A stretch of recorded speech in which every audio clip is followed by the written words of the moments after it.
Greetings, recording in progress. Greetings, fellows. So good morning, good evening, good afternoon.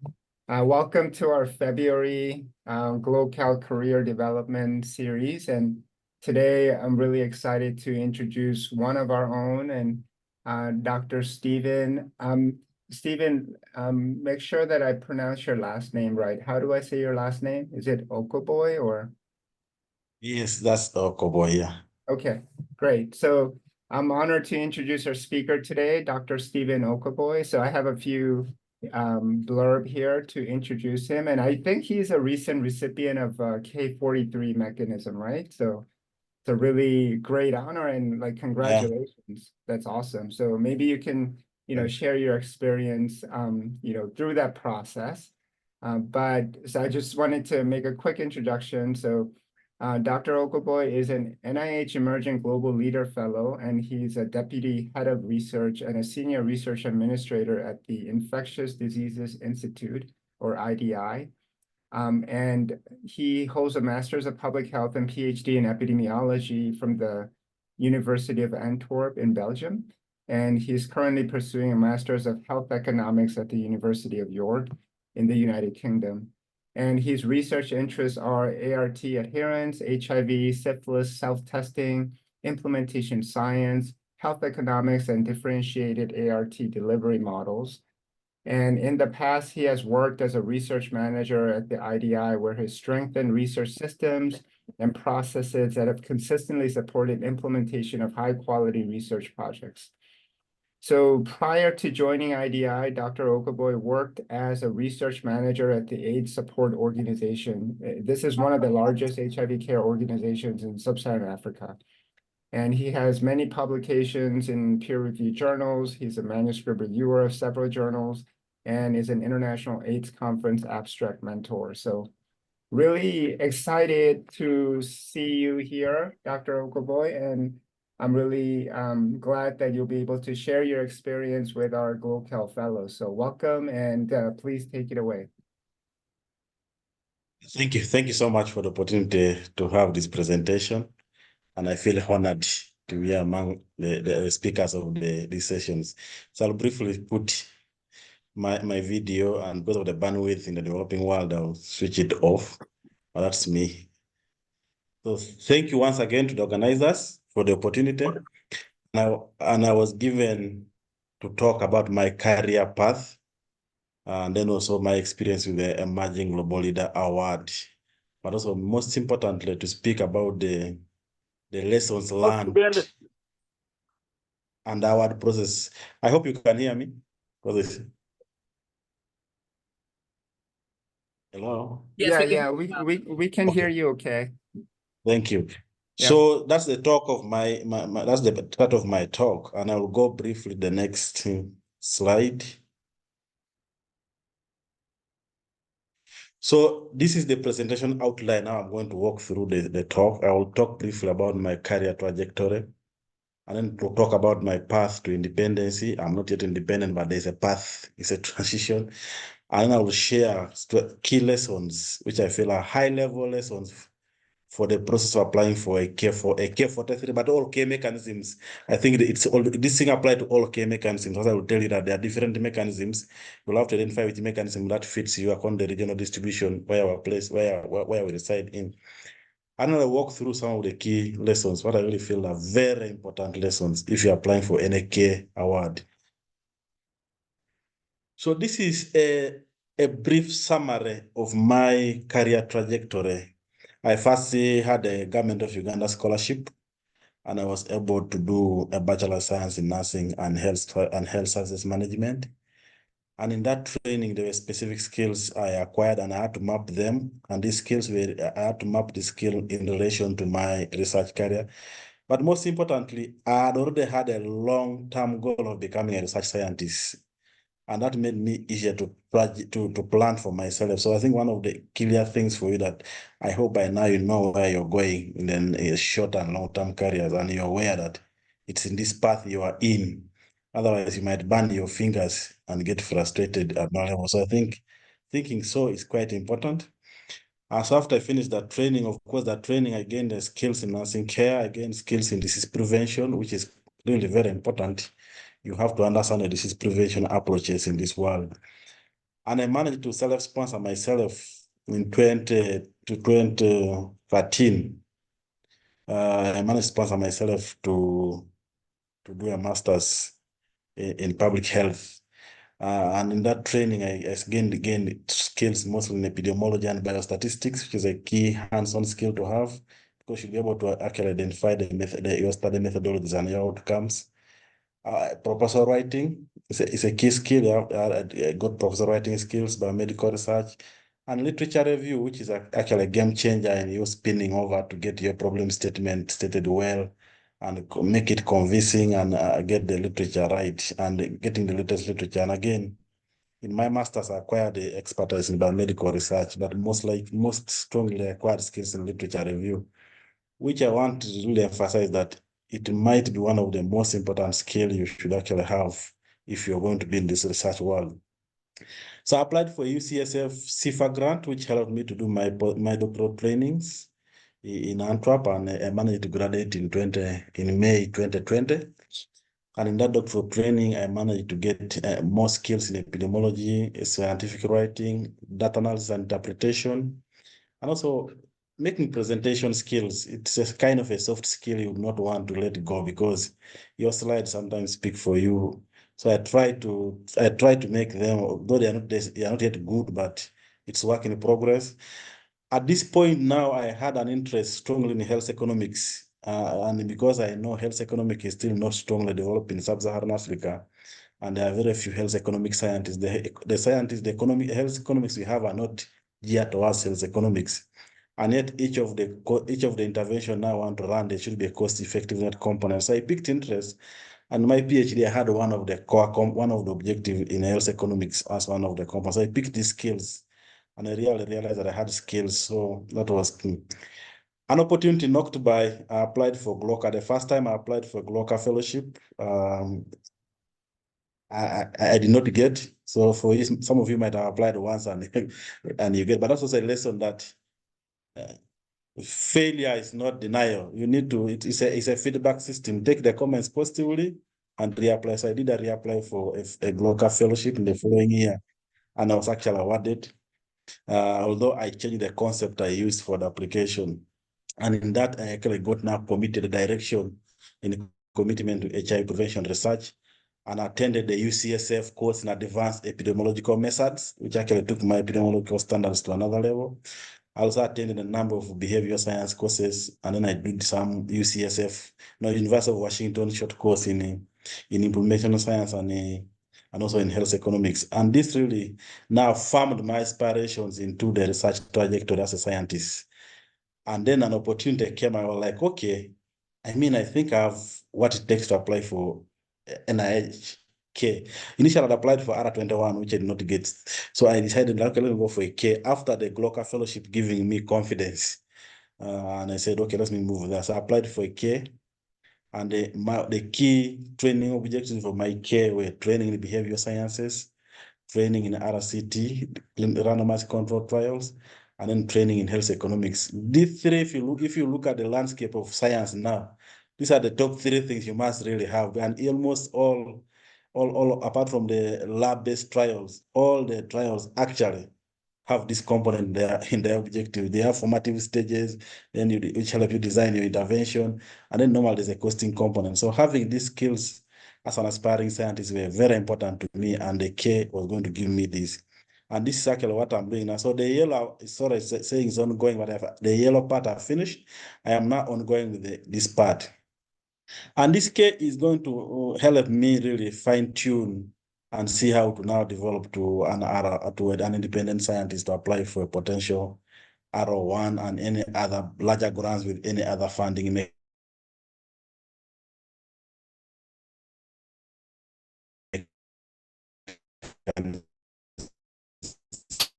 Sorry, I'm already some months into the K and currently moving on well as it is.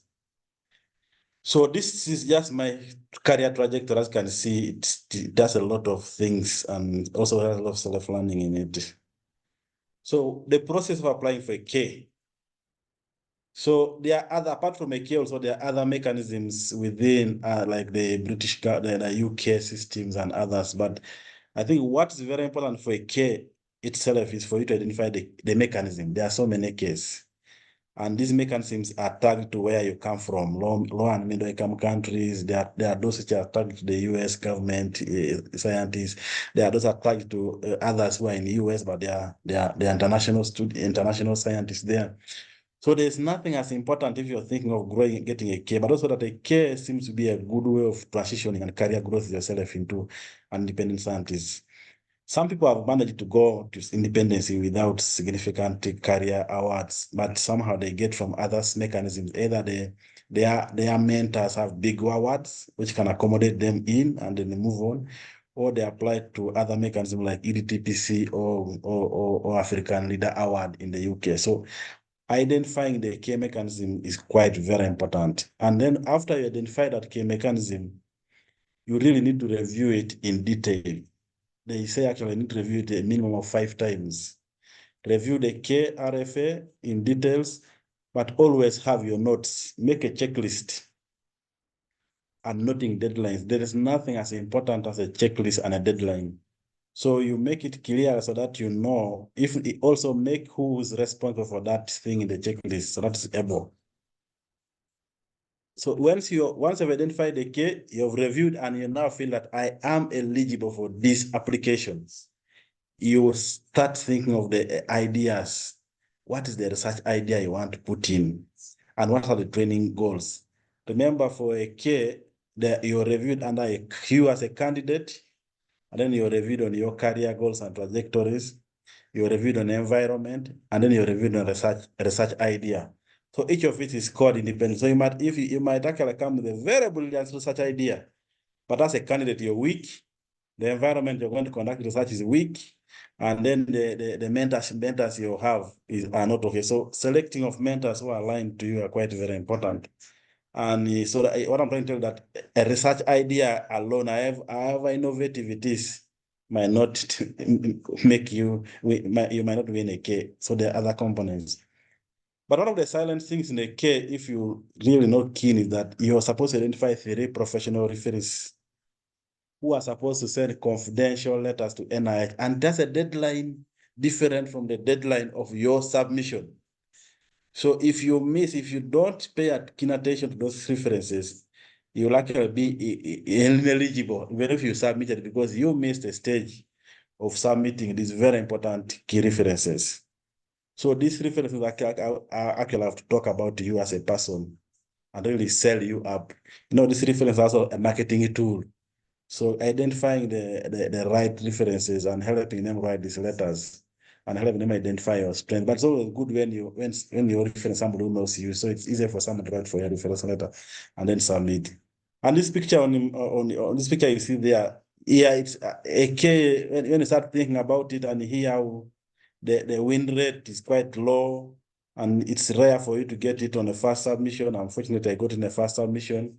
Some people get on the 3rd submission. So persistence pays, and if you don't get learn from that. So when you start, it's quite look like an elephant in the house. Yeah, and then when you start writing it and getting your mentor, you start rolling. So you start rolling, and finally, so one thing I've learned actually, submitting alone is a win, even if you don't actually get. So that's why normally I don't take not successful or getting an award as a failure, because you moved a significant step. So you celebrate even the submission alone. The comment that will come will be able to inform you on the next steps as you move forward. So the processes of applying for the K award, and this is something again I want to emphasize once, that notify the applicant organization you intend to apply through and complete administrative clearances. Every institution has guidelines for grant submission and has deadlines. So you'll have a deadlines for your K as per the RFA. But remember that an institution also has its own deadlines and mechanisms. So you really have to be sure that you've worked with the organization. Some of us don't even have a ERA. I know for GloCal, Kim is keen for you to have this ERA commons accounts, formatting, what. So you need to make sure that you have notified the organization, because even organizations have notifications for you to notify them your intention to apply. You see, that's also an institutional protocol. So if you are writing, because I've experienced this with many of our, if you're writing and at the end you're going to send that submit, the guys will tell you missed the deadline for intention to submit without a plan. You just can't come and now you want to submit your protocol. So having a deep understanding of the institution you're going to work through and their policies is quite important. And I really cannot emphasize that much, because it is one of the things which keeps frustrating people. So you write beautifully, and then you work to this institution that I want to submit. The institution has no idea. You worked with your supervisors. Maybe you thought that the supervisors have informed them. Could be the supervisors have not informed anybody. So understanding the institutional administrative clearances and the notification approaches and any guidelines is very important. And this you can actually get through the research administrative offices. Normally, there are those offices or grants office. So you need to walk around and ask. So what I'm trying to ask as much as possible, and then you see. And then one thing I found very important, this RFS, when you're ready, you'll find contact list of the NIH program officers. It's very important, and they are always available to guide. Reach out to NIS program officer in charge of that particular call. It would be good for some people reach out just to ask for clarity or something, but it would be very good if you reach out to a program officer with your specific MPH. At that level, you will be able to actually guide you and see whether your MPH is favorable or there's a strength in here. So they are not part of the direct review system, but they are able to guide you clearly. So they give you some feedback, and then you seek guidance and clarity on issues you want clarity. But if you only go with seeking guidance and clarity, you miss it, minus your specific MPH, you miss a lot. Because the person will be able to tell you, this is a good concept, this and this, but also they know the priorities of NIH, and especially for that specific funding, they can actually tell you, okay, this might not be. But also sometimes they try to ask you as a person. I told you that the care review mechanism has you as a candidate, has environment, which is your research institution side, and then has your career goals and mentors review, and then your research. Sometimes they can go ahead and ask you about yourself, and they will be able to assess you as an individual and say, oh, it is, yes, even if you have a brilliant specific aim, it looks like you're not so strong in here. So how will you sell yourself in this component of things? So reaching out to them is so important. And then reach out to previous applicants and awardees that they are a valuable resource. If there are any people you can get the best experience and support for writing the K, is the previous, whether they got it or not, you need to reach out to the previous applicants. They will get their experiences will teach you a lot, and they are able to guide you that here I did this and this way I messed, here I did when I did this. So that experience alone, but also it's, it's a form of peer mentorship. Peer mentorship seems to be whatever you want to send to your mentors. The quality of review you get from your mentors is also high, because the quality of sent to them initially is also fair. So when you send a document to them which is not favorably of a fair standard, the quality of review you get also are not really at high notch. So having peer mentorship is so important that you're able to really have a good quality review by your mentors. But start early. Starting early is one of the game changers of writing these NIH grants, especially the K grant, because in a K, it might be your first attempt to an NIH award or a significant grant. So they normally say start 1 year early by thinking through your processes, understanding the institution, reviewing the RFAs and what so forth. But although 6 months is desirable. So when you start early, so I can tell you that there are so many documents, leave alone the 12 pages of the K itself. The backup documents for NIH award is a ton of work. So I want to let you know, you don't get deceived by this. Okay, 6 pages, 1 page candidate, 2 pages mentors, and then 1 page environment, and then your research idea, 6 pages. Beyond those standardized care application, there is a ton of administrative documents to write, ranging from references or references for all the mentors, the human subject protections, their budget itself, there are other documents about the institution, summaries. So actually what you write are more like goes like 20 pages. Then you add those 20 pages on top of the 12. So you can an application reaching 54 pages. So don't underestimate that write-up. It's very important for you to do that. And this picture say that please don't quit early. Because I've known some when we just discuss, say, this one I'm not going for. Because if you don't try, then you will not move. If you want to move 1,000 steps, you have to start with the 1 step. If you remain where you're standing, then you might remain there forever. So give it a try and see. So start. And then, of course, I know some will start quit early. But again, persistency is very important. Keep persisting. Every achievement has its own pain moments. And if you are going to apply for a care without deceiving you, there are pain moments in it because it's a significant work. And some people, again, as they move, they get challenged and then they're able to run away again. So don't fear failure. I don't think there's any scientist who has always had 100% record of winning grants. Everybody has learned from the failures. As long as you turn failures to opportunities. I did not get the GloCal the first time I applied, the second time I got it. And so I used the feedback I got to strengthen the application, and that was very important. So, and then if you're able to jump through that hectic section of writing, so the section of writing is quite intense, and then you should be able to move forward. So what I want to emphasize here that failure is part of life, and not look at failure as something that's going to hinder you to achieve your distinct goals.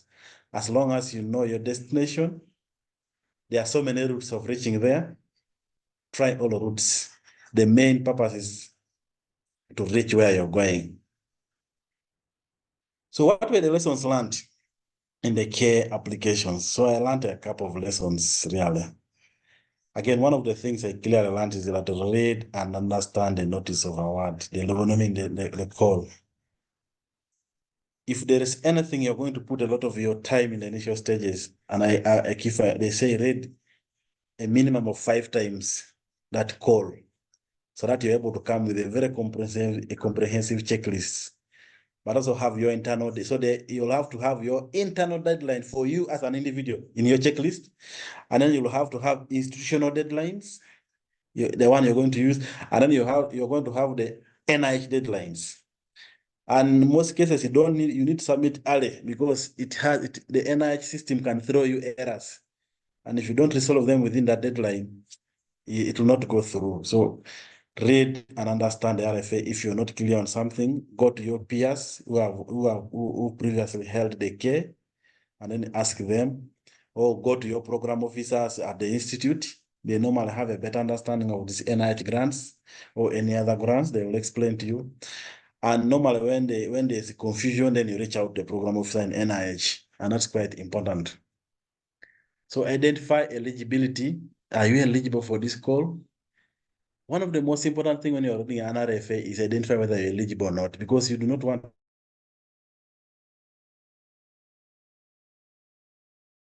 to write something which you're not eligible on.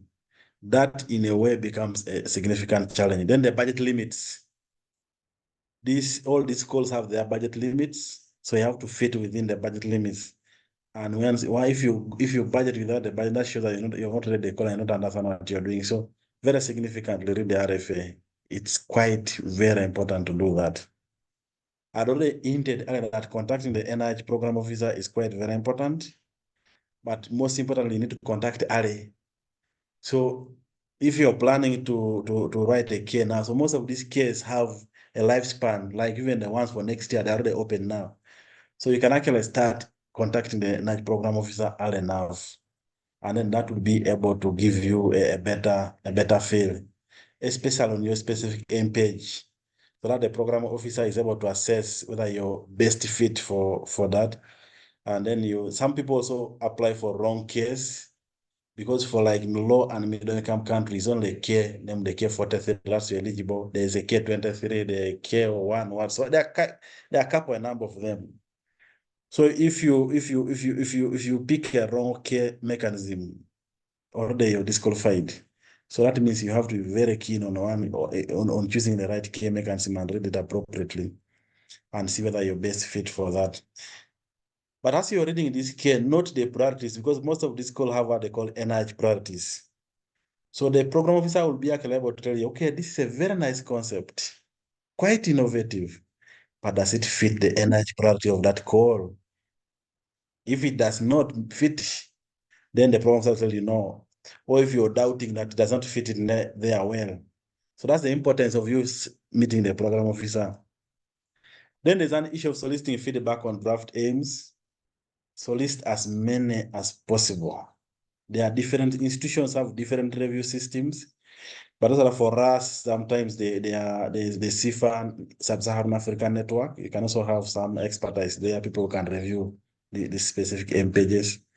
So feedback for as many people. If a lay person can be able to understand your specific M page, then you should be able to say, okay, I think these are favorable M pages. So feedback, peer review, I can't emphasize it enough.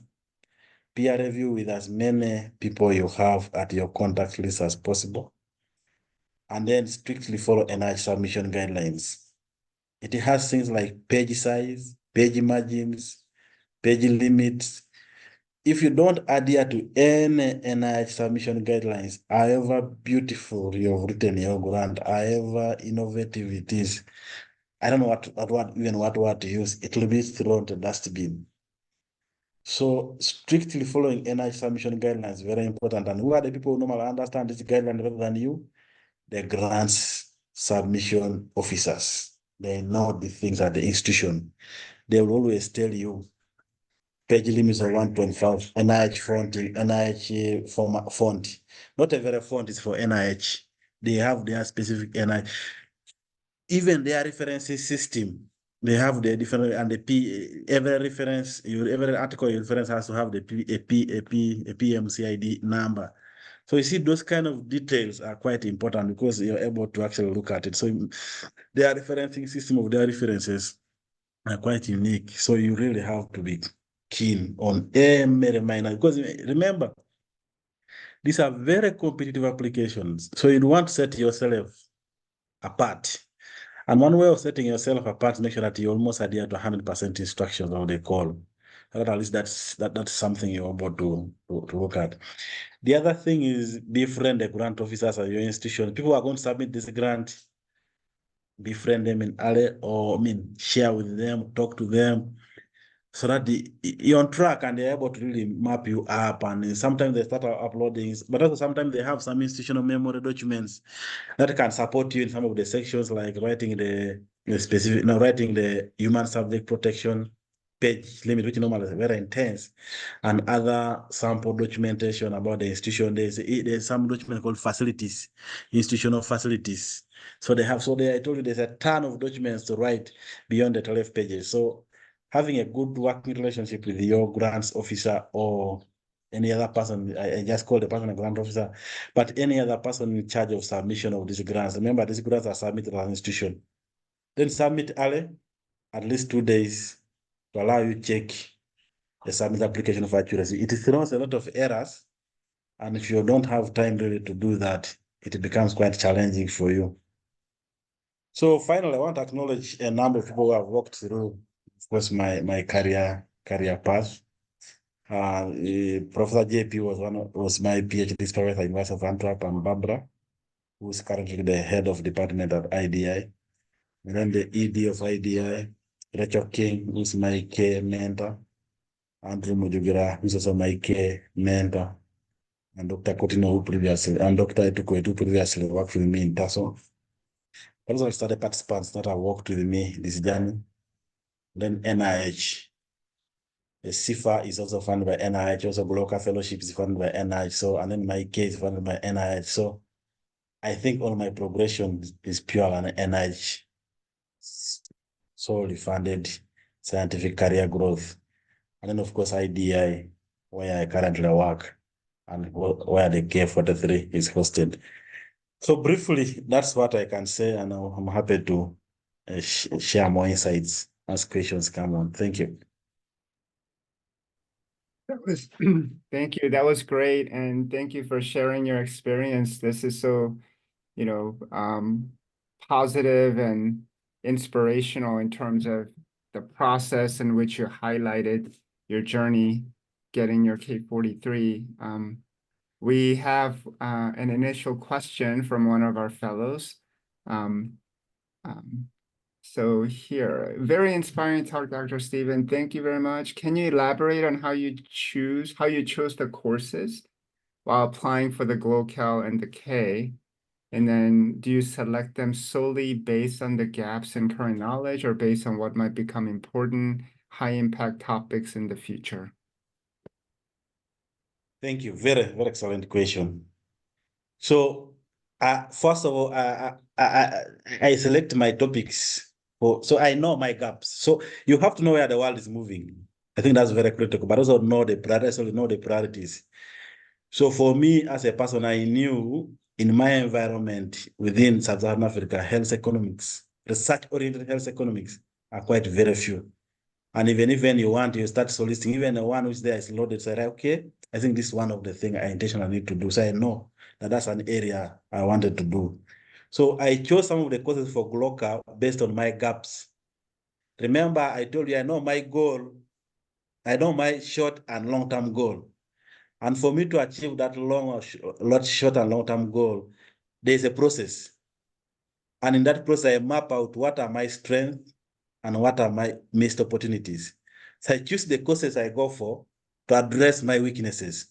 So for example, I decided to do a grant writing course at Harvard University using the GloCal Fellowship. Why did I choose that Harvard course? I did it. It was because I was intending to apply for a K, but it gave me the right training and approach how to write this K.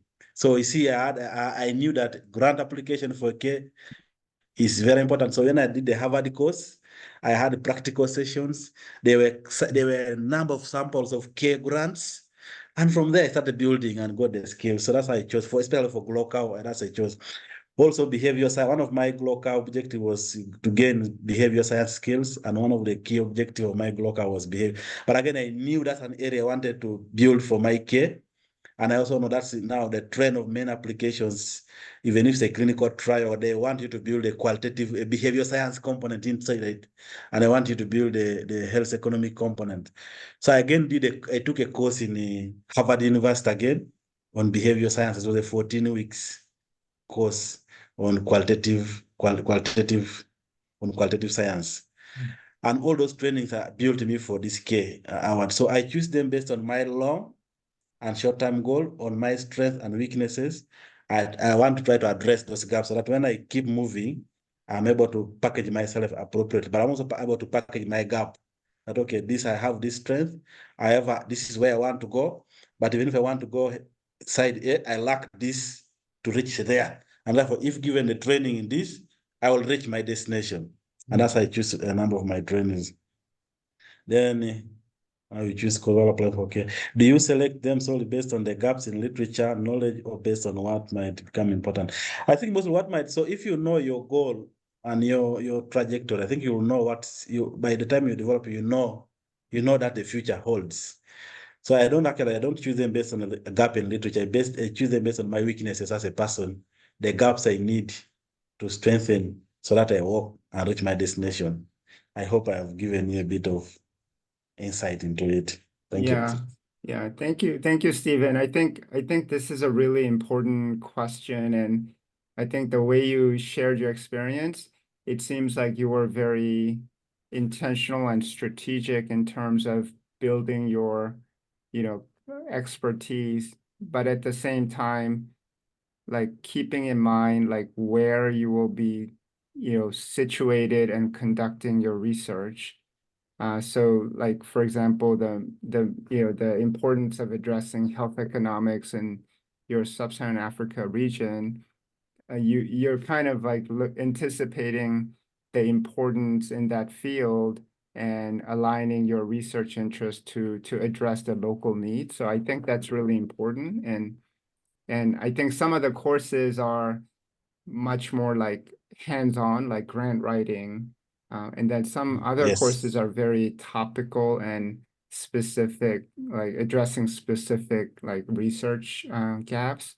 So I think that's really great. And I guess I have a follow-up question about kind of, forming your career and including like what courses to take. What role did your mentors have in terms of guiding you on, like including what courses and what, your career path? And was that like an ongoing process or so just, yeah, I'm curious to hear your thoughts about your So, relationship with your mentors. yeah, thank you. Unfortunately, my GloCal mentors are my care mentors. I think that Mm, was one of my achievements. So again, as I told you that because I had my long and short-term goals, I developed with them, mm, and they knew exactly where I want to go. But also because I've been with them for a number of years, they know where my strength is, and they know where my missed opportunities are. And they're able to say, okay, like for example, I have a mentor who's purely behavioral scientist, and then I have a mentor who's a clinical trialist. mm, Recently, now I've added a mentor who's an health economics. So they clearly told me that if you really want to be competitive and want to move, this is the area I see you're not good enough. So they helped me first of all in shaping to identify where, and they were honest, where I need to go, where I need to train on more, and where I already have. So for example, they say you have enough publications. Your scientific writing has like publications, abstract is not something you're going to. You already have that skill, but the grant writing skill is what you really clearly do mm, not strongly have. So take a course in grant writing. Your behavior science say, okay, now you see you have an idea, but behavior science is an entire landscape of its own. You need to understand the entire process of behavior sciences from how to identify equations, how to develop key formats, how to analyze it, and how to write it.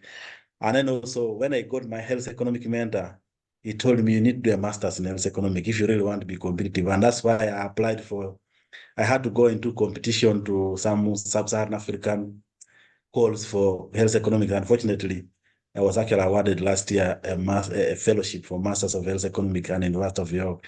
I can tell you it's quite a heavy load now, but mm. already from this first semester I've had from health economics, I see a different trend, and I see fulfillment. But also I'm clearly seeing that I'm reaching where I am going because I'm building the gaps that were preventing me to reach there. I don't know whether I've answered your question. But the mentors honestly played a significant role in mapping me out Mhm. and honestly telling me what's lacking to reach where I want to go. Thank you. Yeah, that's great. Thank you. Okay, so we have another question from Charles. Um, so for my K-43 application, a comment mentioned that my mentors were my PhD supervisors, and hence there was no seen opportunity for career growth, given I had been working with them. As you have mentioned, you have worked with your mentors prior. What is your take on that? So, yeah, this Yeah. is a good question, like in Cool. terms of your mentor makeup, like how do Mm. reviewers see? Because I think in your case, you've worked with them for a while, but you Yes. intentionally chose experts in health economics and clinical trials. So I think maybe you can answer Charles's question about the mentors. Yeah. So thank you so much. Actually, my mentors, I worked with all of them for more than 6 years, and we have publications together. So I think so. I was able to map out and say my mentors' areas of research, both for qualitative and then for clinical trials, are different from my area.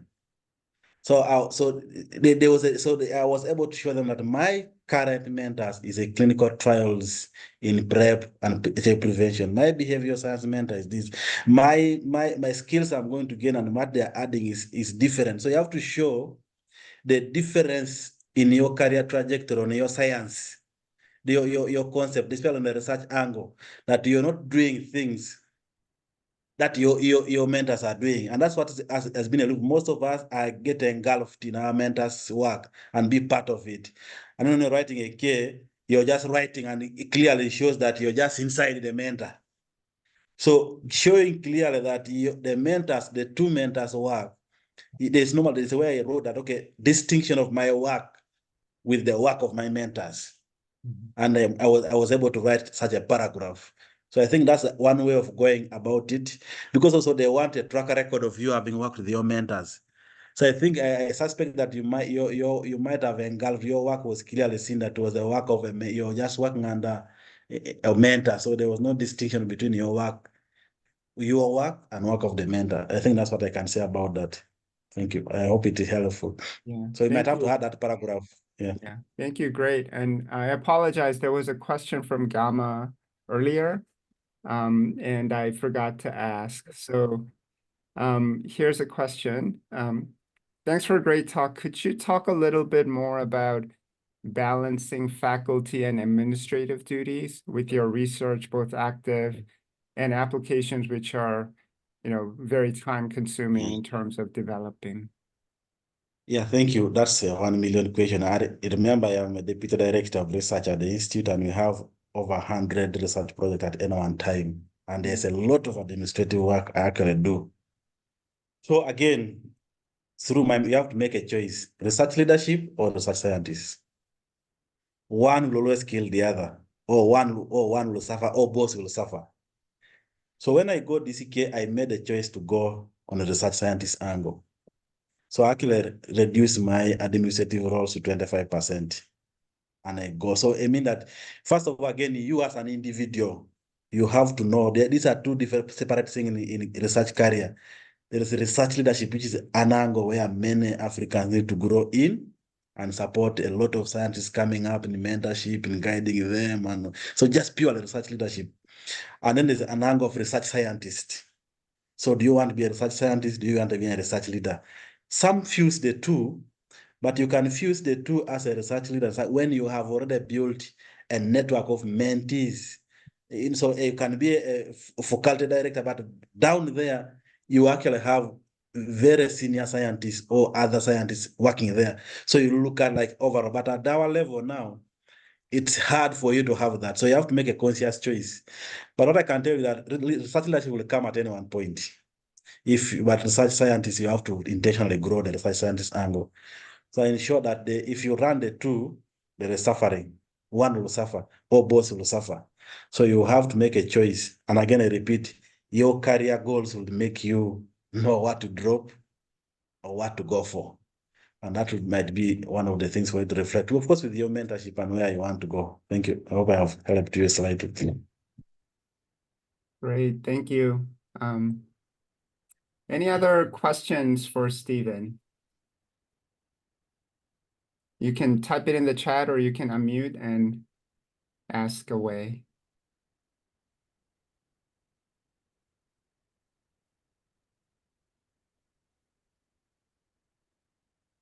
I'm checking my chat.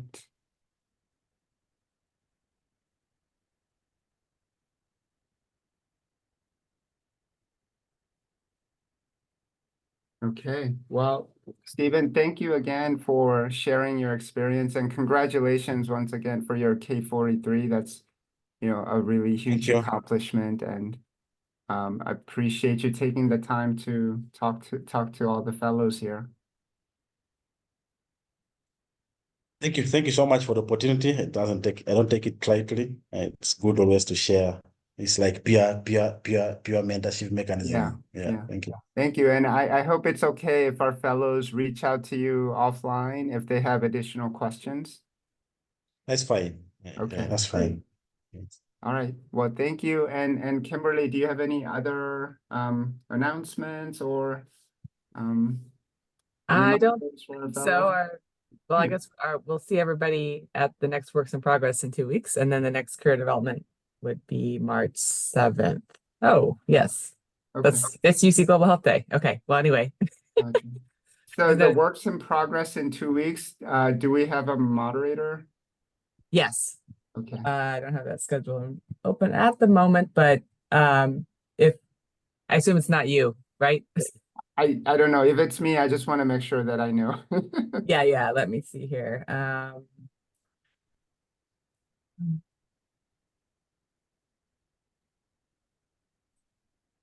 Open up that schedule.